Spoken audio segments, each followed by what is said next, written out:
ଯେତିକି ବହୁତ ମୋତେ ସାହାଯ୍ୟ କରିଛନ୍ତି।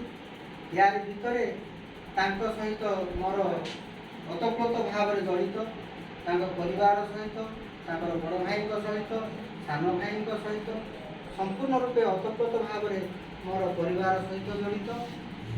ଆଉ ଆଜି ସାର୍ ଯାହା ବିଦାୟ ନେଉଛନ୍ତି, ଦୁଃଖର କଥା କ'ଣ କହିବି, ଆଉ ଭାଷା ପାଟିରୁ ବାହାରୁନାହିଁ।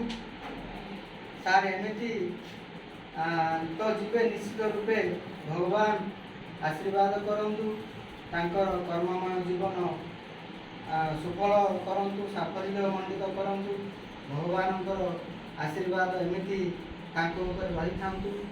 ଆଉ ଗୋଟିଏ କଥା ମୋର ମନରେ ଉଙ୍କି ମାରୁଛି, ସାର୍ଙ୍କର ମୋର ଅତି ଘନିଷ୍ଠତା ଭିତରେ କିଛି ନା କିଛି ଆମର ଅଫିସିଆଲ ମ୍ୟାଟରରେ କିଛି ନା ଦ୍ୱନ୍ଦ୍ୱ ମୋତେ ଆସିଲା ଭଳିଆ ଲାଗିଥିଲା ତଳ ଦିନମାନଙ୍କରେ।